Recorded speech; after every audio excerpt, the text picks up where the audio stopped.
मैंने उस महिला को आंखों पर पट्टी बांध दी, फिर उसे फर्श पर बनी लाल लाइनों के बीच से गुजरने को कहा, लेकिन उसे एक भी लाइन नहीं छूनी थी। अगर एक भी घंटी बज गई तो लॉरा बाकी जिंदगी जेल की सलाखों के पीछे गुजारने वाली थी, इसलिए वह जरा भी लापरवाही नहीं कर सकती थी। ट्रेनिंग के दौरान भी वह बेहद सावधान रही। सौभाग्य से लॉरा की गजब की याददाश्त काम आई और वह उन सारी उलझी हुई लाल लाइनों को सफलतापूर्वक पार कर गई, सिर्फ 3 मिनट के अंदर। फिनिश लाइन पर पहुंचकर उसने वह मास्क उठा लिया, लेकिन मैंने अब भी मुस्कुराया नहीं, क्योंकि जिस सुनहरे मास्क को हम चुराने वाले थे उसके चारों ओर असली लेजर बीम्स बिछे हुए थे। म्यूजियम के फ्लोर प्लान का अध्ययन करने से लेकर प्रिसिजन ब्लास्टिंग के लिए कस्टम बम बनाने तक, इस सब में हमें पूरे 10 साल लगे थे। आज रात हमारा समय था। जब म्यूजियम की घड़ी ने बजना शुरू किया, हमने प्रवेश द्वार से केंद्र तक कदम गिने, फिर मूर्ति की स्थिति तक खुद को मापा। मैंने लॉरा के ड्रेस को ठीक करने का बहाना बनाया और चुपके से फर्श पर एक ट्रैकर चिपका दिया। म्यूजियम ठीक आधी रात से पहले बंद हो गया। हम पास की भूमिगत नदी के पास पहुंचे, लोहे की सलाखों को तोड़ा और तैरते हुए बेसमेंट के प्रवेश द्वार तक पहुंच गए। ट्रैकर के सिग्नल का पीछा करते हुए हम ठीक मास्क के नीचे पहुंच गए। मैंने एक लाल डॉट से सटीक जगह चिन्हित की और हमारा तैयार किया हुआ बम निकाला।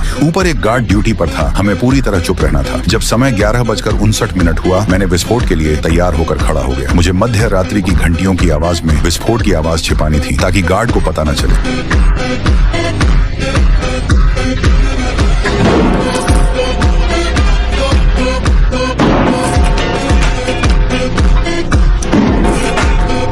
तभी अचानक मध्य रात्रि की घंटियां रुक गईं। गार्ड का गश्त का समय आ गया था। मैंने किसी तरह फर्श की टाइल को खींचकर खोला, उपकरण निकाले और ठीक वहां इंफ्रारेड डिटेक्टर लगा दिया। एंट लॉरा तैयार थी। उसने अपना आखिरी मिशन शुरू किया। जब लॉरा म्यूजियम के अंदर घुसी, हमारे पास सिर्फ 3 मिनट बचे थे। मैंने तुरंत इंफ्रारेड डिटेक्टर पर नजर रखी। लेजर बीम्स बिल्कुल साफ दिख रहे थे। लॉरा की ट्रेनिंग पूरी तरह काम आई। मेरे सावधानी पूर्वक निर्देशों के अनुसार उसने हर लेजर बीम को टाला। कुछ बेहद मुश्किल हरकतें करने के बाद लॉरा मास्क तक पहुंच गई, लेकिन जैसे ही वह मास्क उठाने वाली थी, मैंने उसे तुरंत रोक दिया। मूर्ति के सामने अभी भी एक लेजर बीम था। फिर उसने अपना कॉम्पैक्ट ब्लश निकाला, क्रैक पासवर्ड डाला, ग्लास केस तुरंत नीचे आ गया। अब सबसे महत्वपूर्ण कदम था। अगर उसने मास्क को सीधे उठाया तो प्रेशर सेंसर से अलार्म बज जाता, लेकिन इससे पहले कि वो कुछ कर पाती, गश्त लगा रहा गार्ड धीरे धीरे उनके करीब आता जा रहा था।